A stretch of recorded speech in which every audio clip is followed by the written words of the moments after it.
손을 뻗어서 오늘도 축복하며 이렇게 인사 나누겠습니다. 하나님이 당신을 사랑하십니다. 앞뒤로 또 인사하시면서 오늘 함께 예배드릴 수 있어서 감사합니다. 함께 예배드릴 수 있어서 감사합니다. 이렇게 앞에서 말씀을 시작하면서 축복하며 인사 나눌 때 서로 미소를 지으시면서 따뜻한 그 마음을 나누시는 모습이 개인적으로 목회자의 입장에서 너무 감사한 일이기도 하지만 하나님께서 우리 모임 자체를 이 예배하는 이 시간을 복되게 하시고 또 성령으로 기도해 주신 대로 충만케 또 해주실 줄 저는 믿습니다. 오늘 우리는 성령 강림 후 셋째 주일을 맞았습니다. 하나님이 우리를 초청하셨죠. 그냥 우리의 의지대로 나온 것 같지만 분명히 오늘은 예배하는 날이고 정해진 예배 시간과 장소가 있음을 기억하면서 하나님의 그 부르심에 그 초청에 응답하며 우리는 예배자들로 모인 것입니다. 이 시간 함께 나누는 하늘 말씀을 통해 성령께서 우리 가운데 은혜의 생수를 부어주시고 세상으로 인해 메말라 있는 심령들마다 새 힘과 또 하늘의 위로를 허락해 주시기를 주님의 이름으로 축원합니다. 오늘은 누구라도 낙심할 수밖에 없는 상황이 있을 텐데 그런 상황이 나에게만큼은 오지 않기를 바라지만 이 거친 세상을 살아가다 보면 낙심되는 상황이 밀려오죠. 그런 상황 속에서 어떻게 하면 믿음으로, 순전한 믿음으로 그 시간을 견디며 궁극적으로 승리할 수 있을지를 오늘 하나님 말씀을 통해서 함께 나누기 원합니다. 오늘 봉독해 주신 시편이라서 제가 집사님 낭독해 주십시오 라고 부탁을 드렸는데 하나님의 말씀으로 받고 우리가 시편을 낭독했죠. 시편에는 수많은 낙심의 상황이 등장합니다. 시편을 묵상하시는 분들 자주 경험하셨겠지만 그 시편 속 신앙인들은 하나님께 탄식하면서 또 원망을 토로하기도 하죠. 곳곳에 이렇게까지 하나님께 원망하고 토로한다고 싶을 정도로 시편 속 신앙인들은 그렇게 하나님 앞에 힘들다, 너무 거칠다, 너무 절망스럽다, 도대체 하나님 어떻게 하라는 말씀입니까? 라고 탄원하는 부분이 굉장히 많이 나옵니다. 그러나 그 눈물이 하나님 앞에 드려질 때 그 눈물은 씨앗으로 심겨져서 마침내 하나님께서 찬양의 열매를 맺게 하시는 것이죠. 그 과정 가운데, 눈물로 기도하는 그 과정 가운데 얼마나 많은 시련과 또 인내가 있었겠습니까? 시편은 그렇지만 그것을 조금도 숨기지 않습니다. 그래서 어떤 구약학자는 시편을 가리켜서 우리 영혼의 해부학이라고 표현하였습니다. 우리 영혼의 해부학. 그 이유는 시편이 인간 영혼의 가장 깊은 곳을 여실히 보여주기 때문입니다. 숨기지 않고 드러내 보여주기 때문입니다. 상처받은 내면, 또 해결되지 않은 아픔, 억울함과 분노까지도 시편 속 신앙인들은 하나님 앞에 정직하게 토로하는 것이죠. 그리고 그 모든 감정이 하나님 앞에 내려놓을 때, 하나님 앞에 그 감정을 내려놓을 때 하나님께서는 우리의 원망과 또 낙심을 소망과 확신의 찬양으로 변화시켜 가십니다. 오늘 함께 받은 본문인 시편 62편은 바로 그런 시편입니다. 제목에는 다윗의 시라고 기록되어 있는데요. 실제로 다윗이 기록했을 가능성이 매우 크고 후대의 시인이, 그 신앙인이 다윗의 삶을 묵상하면서 같은 심정으로 기록했을 수도 있습니다. 중요한 것은 다윗의 시를 읽을 때 우리는 다윗의 심정으로 읽어야 하는 것이죠. 다윗은 왕이 되기까지 수많은 시련을 겪었습니다. 그는 배신당했고 억울한 누명을 썼고 생명의 위협까지 받았습니다. 왕이 된 이후에도 그의 혈육, 그의 아들이었던 압살롬의 반역을 경험하기까지 했습니다. 사람에게 실망했고 자신의 힘을 의지하다가 여러 번 실패하기도 했습니다. 그런 다윗이 오늘 우리에게 이렇게 고백합니다. 1절 말씀인데요. 내 영혼이 잠잠히 하나님만을 기다리는 나의 구원이 그에게서만 나오기 때문이다. 그런데 여러분, 중요한 것은 이 말이 다른 사람을 향한 권면이 아니라는 사실입니다. 5절에서도 반복하면서 이렇게 고백하고 있는데 다윗은 자기 자신에게 명령하며 이렇게 말합니다. 나의 영혼아, 나의 영혼아, 잠잠히 하나님만을 바라라. 하나님만을 기다리라. 여러분, 우리는 다른 사람에게 쉽게 말합니다. 저의 모습이기도 한데요. 시험 들지 마세요. 사람 보지 말고 하나님만 보세요. 여러분, 들어보시기도 하고 권면하시기도 하셨죠. 사실 말은 전혀 틀린 말이 아닙니다.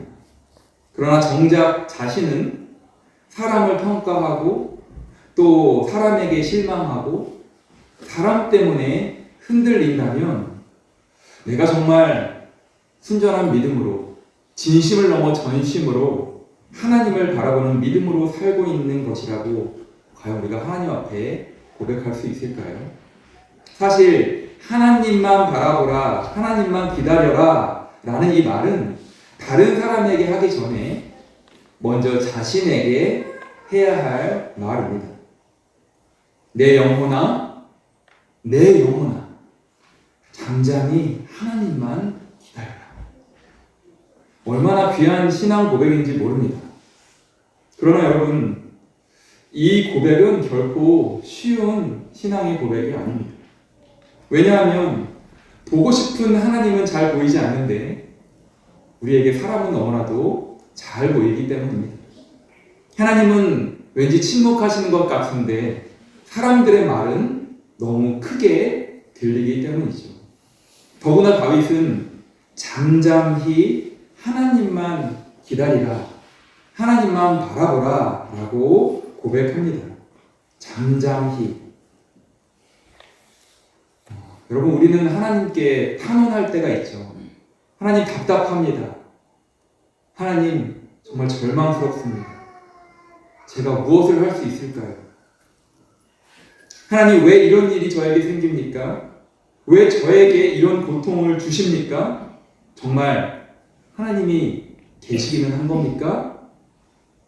오죽 답답하면 여러분 이런 탄원을 하겠습니까? 그러나 하나님께서는 그런 우리의 탄원조차도, 그런 우리의 원망 어린 부르짖음조차도 결코 외면하시는 분이 아닙니다.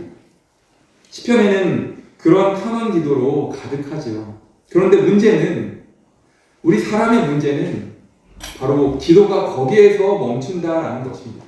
그저 탄원하는 데서 멈춘다라는 것입니다. 원망으로 시작할 수는 있죠. 탄식으로 기도할 수 있습니다. 그러나 기도가 거기에서 끝난다면 우리는 아직 하나님을 나의 반석으로, 나의 구원으로, 군대 다녀오신 분들은 알겠지만 진지를 구축하죠. 요새가 바로 그것인데, 나의 요새, 어떤 적들도 침투하지 못할 그 피난처된 나의 요새로 하나님을 믿고 있는 것은 아닙니다. 그래서 다윗은 2절에서 이렇게 고백합니다. 하나님만이 나의 반석, 하나님만이 나의 구원, 하나님만이 나의 요새이시니 나는 결코 흔들리지 않는다. 다윗은 하나님에 대해서 알고만 있었던 것이 아닙니다. 하나님을 정말 믿었습니다. 정말 하나님께서 나의 반석이시라면 요동하던 나의 마음도 다시 하나님의 다스림 안에서 가라앉게 됩니다. 정말 하나님께서 나의 구원이시라면, 나를 건지실 분이시라면, 그것을 믿는다면 두려움 가운데에서도 다시 하나님께서 허락하시는 평안을 얻게 됩니다. 정말 하나님께서 나의 요새이시라면 흔들리는 이 세상 속에서도, 흔들릴 수 있지만 흔들릴 수 있는 이 세상 속에서도 하나님께서 피할 곳을 마련해 주심을 우리는 경험합니다. 여러분, 바로 이것이 순전한 믿음입니다. 사랑하는 여러분, 우리의 문제는 모르는 것에 있지 않습니다. 우리는 오히려 너무나도 잘 알고 있죠. 하나님이 전능하신 분이라는 것도 잘 알고 있습니다. 예수님이 나를 위해, 예수님이 다른 누구도 아닌 나를 위해, 우리 가족을 위해, 우리 공동체를 위해, 온 인류를 위해 십자가에서 자기의 목숨을 내어놓으셨다라는 것도, 그래서 인류를 구원하기 위한, 하나님과 깨어진 인류와의 그 관계를 위한 화목제물이 되셨음을 우리는 잘 알고 있습니다.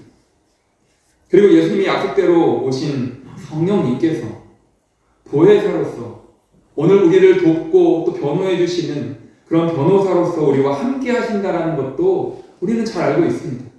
그런데 우리는 알고 있는 것을 믿지 못할 때가 있는 것이죠. 여러분, 이것이 우리 인간의 연약함이기도 합니다. 그래서 사도 바울은 골로새서 1장 26절에서 8절까지 이 복음의 비밀에 대해서 말씀합니다. 좀 길지만 제가 세 번역으로 읽어드리겠습니다. 이 비밀은, 이 복음의 비밀은, 이 기쁜 소식의 비밀은 영원전부터 모든 세대에게 감추어져 있었는데 지금은 그 성도들에게 드러났습니다. 하나님께서는 이방 사람 가운데 나타난 이 비밀의 영광이 얼마나 풍성한지를 성도들에게 알리려고 하셨습니다. 이 비밀은 바로 여러분 안에 계신 그리스도요, 곧 영광의 소망입니다. 우리는 이 그리스도를 전합니다. 우리는 모든 사람을 그리스도 안에서 온전한 사람으로 세우기 위해 모든 사람에게 권하며 지혜를 다하여 모든 사람을 가르칩니다. 예수님의 삶과 가르침, 그 복음을 가르친다라는 말씀이죠. 이 일을 위하여 사도된 바울 나 자신도 내 속에서 능력으로 작용하는 그분, 예수 그리스도의 활력을 따라 수고하며 애쓰고 있습니다. 전능하신 하나님의 독생자 예수 그리스도로 인하여 우리가 하나님의 자녀가 되는 그 특별한 권세를 얻게 되었고, 우리 안에서 일하시는 보혜사 성령의 이끄심에 따라 오늘도 우리는 온전한 하나님의 사람들로 세워져 가고 있다라는 이것이 바로 사도 바울이 골로새 교회 성도들에게 말했던 복음의 비밀입니다. 문제는 이것을 아느냐가 아니라 이것을 믿느냐입니다. 정말 주님께서 내 안에 계시다면 정말로 죽기까지 나를 사랑하신, 용서가 무엇인지 보여주신 그 주님께서 내 안에 계셔서 정말 나의 삶을, 나의 생각을, 내가 어떤 의지를 가지고 행동해야 되는지, 살아내야 하는지를 일마다 때마다 가르치시고 지혜롭게 하시고 할 말을 가르치시고 나의 나됨은 내려놓고 나의 의는 내려놓고 하나님의 의를 드러낼 수 있도록 그렇게 도우신다면, 정말 주님께서 내 안에 그렇게 능력으로 작용하신다면 무엇을 우리가 두려워하겠습니까? 무엇을, 누구를 용서하지 못하겠습니까? 무엇 때문에 낙심만 하고 있겠습니까? 여러분, 다윗이 위대한 믿음을 가질 수 있었던 것은 처음부터 그가 대단한 사람이었기 때문이 아닙니다. 다윗도 여러 번 실패했고, 다윗도 그의 아들 혈육에게까지 배신당했습니다. 다윗도 권력을 의지했습니다. 그래서 군사, 인원수, 인구 조사를 하죠. 자기의 힘, 자기의 군사력을 의지하겠다라는 표현이 바로 인구 조사를 했던 사건입니다. 그렇게 다윗도 권력을 의지했었고 사람을 의지했었습니다. 그래서 다윗은 그가 겪은 인생과 만났던 사람에 대해서 오늘 보면 3절과 9절에서 이렇게 말합니다. 기울어가는 담과도 같고 무너지는 돌담과도 같은 사람을 너희가 죽이려고 다 함께 공격하니 너희가 언제까지 그리 하겠느냐. 9절입니다. 신분이 낮은 사람도 입김에 지나지 아니하고 신분이 높은 사람도 속임수에 지나지 아니하니 그들을 모두 다 저울에 올려놓아도 입김보다 가벼울 것이다. 먼지 같은 존재가 바로 사람이라는 것이죠. 입으로는 축복하지만 속으로는 저주하는 존재. 여러분, 참으로 그런 존재가 바로 나다니, 이런 죄인된 모습이 내 안에 있다니 참으로 부끄럽기 그저 없지만 바로 그것이 다윗이 경험한 수많은 사람이었습니다. 다윗은 사람에게 수도 없이 실망해 본 사람입니다.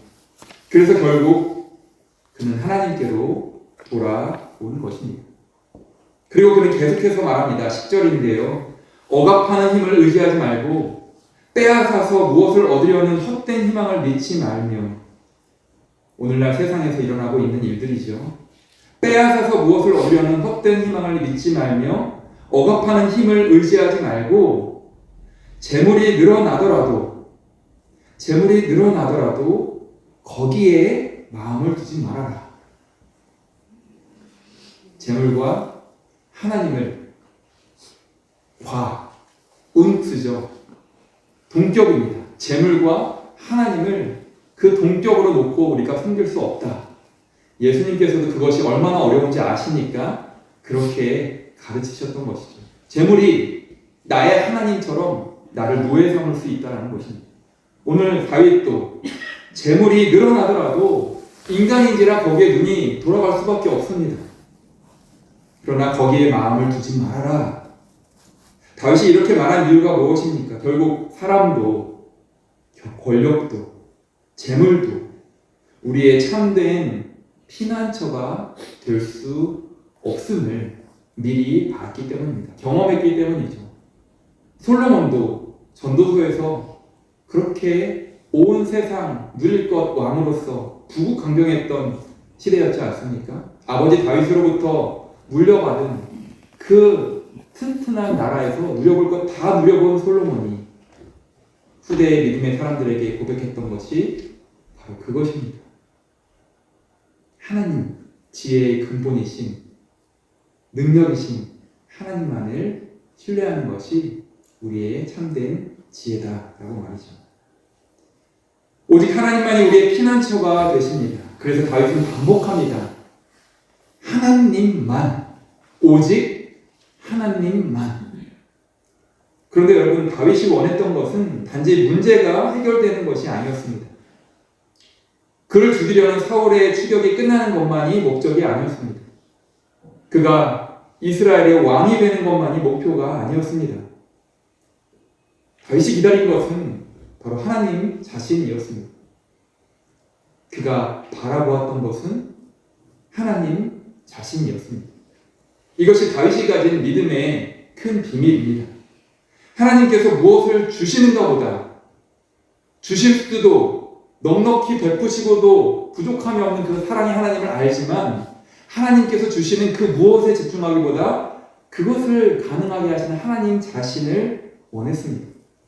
그래서 하나님의 손보다 마치 아이들이 자기가 원하는 통닭을 사오는 아빠의 손에 비닐봉지만 먼저 바라보면서 아빠에게 안기는 것이 아니라 비닐봉지를 찾아서 반갑게 달려가는 것처럼 하나님의 손보다 하나님의 얼굴을 구했던 것이 바로 다윗입니다. 사랑하는 여러분, 우리도 때로는 너무 힘든 일을 만나죠. 그래서 기도조차 나오지 않을 때가 있습니다. 목회자인 저도 그런 순간순간들을 마주하고 경험하기도 합니다. 제가 지난번에 차가 고장나서 고속도로에 2시간을 정체했을 때, 기다려야 했을 때 하늘만 바라보고 기도했다라고 말씀을 드리니까 집사님들께서 예전에 김동호 목사님도 그러신 적이 있었고 큰 사고를 경험한 적도 있었고 목회자도 똑같은 하나님의 백성으로 위임받은 직분으로 여기 여러분 앞에 서 있는 것이지 같은 예배자로서 하나님 앞에 선 단독 신앙인으로서 그런 답답한 순간이 올 때 그저 묵묵히 하늘만 바라보게 되는 것이죠. 기도하게 되는 것입니다. 오늘 말씀을 읽으면 사실 더 답답해하면서 이렇게 생각할 수도 있습니다. 나는 왜 다윗처럼 잠잠히 하나님을 바라보지 못할까? 내 믿음은 왜 이렇게 약할까? 그러나 여러분 낙심하지 마십시오. 하나님께서 오늘 이 말씀을 주시는 이유는 우리를 정죄하시기 위함이 아닙니다. 우리를 하나님의 사람으로 더 다듬어 가시기 위함입니다. 변화시켜 가시기 위함이죠. 지금은 다윗처럼 하나님을 온전히 믿지 못할 수도 있습니다. 저의 믿음도 낯선 이 독일 땅으로 오기 전보다 와서 막상 마주하고 있는 여러분이 이미 겪어내신 이 거친 낯선 이방 생활을 경험하면서 믿음을 지켜내는 것, 그렇게 살아오면서 저의 믿음도 하나님 보시기에 더 다듬어져 가고 있음을 저는 느낍니다. 오늘 여러분들도 마찬가지시겠죠. 저를 처음 만났을 때보다 훨씬 더 하나님이 기뻐하시는 믿음으로 다듬어 가고 계심을 저는 바라봅니다. 제가 감히 무엇라고 평가하겠습니까? 평가가 아니라 같은 마음으로 저도 겸손히 저의 믿음도 여러분의 믿음도 우리 공동체의 믿음도 하나님께서 다듬어 가고 온전히 세워가고 계시구나, 그것을 기대하는 마음으로 또 이 앞에 서 있습니다. 지금은 비록 다윗처럼 우리가 하나님을 온전히 믿지 못할 수도 있습니다. 그것이 우리 믿음의 현 주소일 수 있지요. 겸손히 솔직하게 정직하게 고백하는 하나님 앞에서 나의 모습이라면 너무나도 좋은 믿음입니다. 순전한 믿음이죠. 그러나 하나님께서는 우리를 다윗과 같은 믿음으로 자라가게 하십니다. 하루하루 하나님을 바라보게 하시는 거죠. 하루하루 내 뜻을 꺾어서 하나님의 뜻에 나의 뜻을 조율하는 순종으로 걸음걸음을 나아가게 하십니다. 넘어질 수 있죠. 그러나 넘어져도 다시 일어나 하나님을 찾게 하십니다. 그러므로 믿음은 하루아침에 완성되는 것이 아닙니다. 여러분 안에, 제 안에 분명한 믿음이 있지만 그 믿음이 온전한 믿음으로 하루아침에 완성되는 것이 아닙니다. 하루를 하나님과 함께 견디는 것이 바로 믿음입니다. 그리고 그 하루가 또 하루가 되는 것이죠. 여러분 잘 아시는 요셉이 총리가 될 것을 바라보면서, 애굽의 총리가 될 것을 바라보면서 참았던 것이 아닙니다. 하나님께서 함께 하셨기에 성서는 그의 인생이 형통했다라고 기록합니다. 하나님께서 함께 하셨기에 그 감옥 생활에서도 그 하루를 살아냈습니다. 다윗도 왕이 될 날만 기다린 것이 아닙니다. 광야에서도 하나님께서 함께 하셨기에, 쫓기는 상황에서도, 목숨이 위태로운 상황에서도 하나님이 함께 하셨기에 그 하루를 견디며 살 수 있었습니다. 그리고 그 하루가 쌓여 그들에게 오래 참음이 되었던 것이죠. 여러분, 성령의 9가지 열매, 사랑, 희락, 화평, 인내, 절제, 온유, 충성, 그런 9가지 열매 가운데 오래 참음의 열매가, 성령의 열매 가운데 오래 참음은 그저 세상 사람들 다 하듯이 이를 악물고 버티는 것이 아닙니다. 성령께서 주시는 기쁨과 평안 가운데 하나님과 함께 견디는 것입니다. 기쁨과 평안 가운데 하나님과 함께 견뎌내는 것. 주님이 함께 하시는 하루. 그래서 선물 같은 하루라는 표현을 제가 자주 쓰는 이유가 선물 같은 하루를 선물해 주셨기 때문입니다. 그래서 주님이 함께 하시는 하루, 그래서 감사한 하루, 또 하루가, 그 하루가 또 하루가 되어서 마침내 승리하게 되는 것입니다. 그리고 우리에게는 다윗보다 더 크신 분이 계시죠. 바로 우리 주 예수 그리스도십니다. 예수님께서는 십자가를 앞두고 겟세마네 동산에서 기도하셨습니다. 내 원대로 마옵시고 아버지의 원대로 하옵소서. 십자가를 향해 걸어가면서도 잠잠히 하나님만을 바라보셨던 것입니다. 그리고 끝까지 순종하셨습니다. 바로 그 주님께서 오늘 지금도 우리 안에 참된 주인으로 계십니다. 사랑하는 여러분, 우리의 믿음은 처음부터 완전했던 것이 아닙니다. 우리는 여전히 흔들리죠. 앞으로도 우리를 흔들려는 세상의 그런 풍파들은 밀려올 것입니다. 원하지 않지만 밀려올 거예요. 그래서 베드로 사도는 사탄이 우는 사자처럼 으르렁거리며 산길자를 찾고 있다라고 경고했던 것입니다. 그런 세상에 살고 있고 그런 세상에서 우리는 믿음을 살아내고 있는 것입니다. 그래서 우리는 여전히 흔들릴 수 있죠. 사람 때문에 낙심하고 형편 때문에 두려워하며 내일을 염려하는 것이 우리 인간의 연약한 모습이기도 합니다. 그러나 중요한 것은 흔들리지 않는 사람, 대쪽 같은 사람이 되는 것이 아니라 비록 흔들릴 수는 있어도 흔들릴 때마다 하나님께로 돌아오는 그 사람이 되는 것입니다. 흔들릴 때마다 하나님께 돌아와서 하나님께 탄원하며 하나님 앞에 잠잠히 하나님을 바라보며 기다리는 사람. 그것이 하나님이 찾으시는 진정한 삶의 예배자입니다. 다윗도 그랬습니다. 사람에게 실망했고 권력을 의지하기도 했고 재물을 바라보기도 했습니다. 그러나 결국 그는 다시 하나님께로 돌아왔습니다. 그리고 자기 영혼에게 말했습니다. 나의 영혼아 잠잠히 하나님만 기다려라. 내 희망은 오직 하나님께만 있다. 사랑하는 여러분, 지금 여러분의 마음을 흔드는 것이 혹시 무엇입니까? 사람입니까? 아니면 건강입니까? 경제적인 어려움입니까? 자녀의 문제입니까? 앞이 보이지 않는 미래입니까? 오늘 하나님께서 말씀하십니다. 잠잠히 하나님만 바라고 하나님만 기다려라. 우리는 답답할지라도 하나님께서 침묵하시는 시간은 하나님이 분명히 일하시는 시간이고 우리를 준비시켜 가시는 시간이고 우리를 순전한 믿음의 사람들로 다듬어 가시는 시간입니다. 하나님께서 우리에게 하루를 견딜 믿음을 주실 것입니다. 한 달을 견딜 믿음을 주실 것입니다. 한 해를 견딜 믿음을 주실 것입니다. 그리고 마침내 다윗처럼 고백하게 하실 것입니다. 오직 하나님만이 나의 간석이시요 나의 구원이시요 나의 요새이시니 내가 크게는 흔들리지 아니하리로다. 할렐루야. 시작된 성령 강림 후 셋째 주간에도 이 믿음으로 하나님만을 바라보며 하나님만을 기다리며 하나님의 일하심을 신뢰하며 살아가는 믿음을 살아내는 믿음이 자라가는 저와 여러분 되시기를 주님의 이름으로 간절히 축원합니다.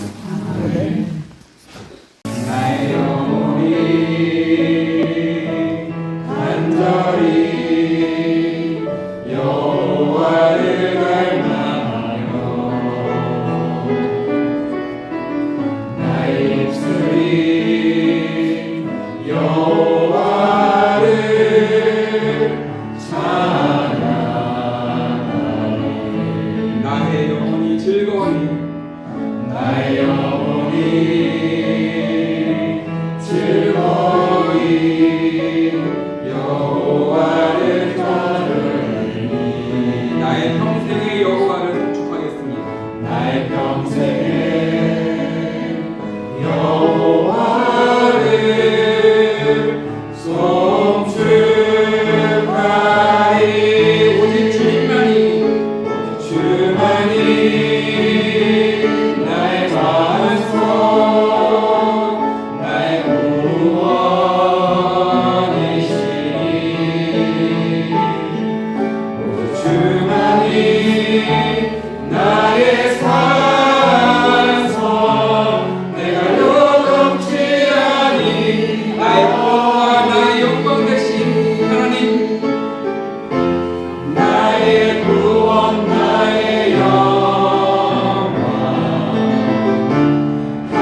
여러분, 이 시간 잠시 여러분 진실한 고백, 심장에 손을 얹은 그대로 한 1분 정도 우리의 고백을, 우리의 믿음을 하나님 앞에 고백하기 원합니다. 하나님, 흔들릴 수는 있으나 대죽 같은 나의 의로 흔들리지 않는 것이 아니라 그렇게 흔들릴 때마다 다시 하나님께로 돌아와 나의 반석이시오 구원이시오 피할 요새이신 하나님께로 돌아와 하나님만을 바라보는 그런 믿음 되게 하여 주옵소서. 결단하며 함께 기도하겠습니다. 사랑하는 아버지 하나님, 우리 자신을 하나님 앞에 내려놓고 우리의 영혼을 하나님 앞에 내려놓고 우리의 영혼에게 선포합니다. 주님, 세상에 여러 가지 풍파 속에 흔들릴 수 있는 우리이지만 그러나 하나님께서 우리를 붙드시고 우리의 반석이요 구원이요 요새 되신 분이 전능하신 하나님이심을 내가 믿사오니 우리 가족이 믿사오니 우리 공동체가 믿사오니 주님만 바라보며 잠잠히 주님의 일하심을 신뢰하며 기다리는 그런 믿음으로 살아가요 주옵소서.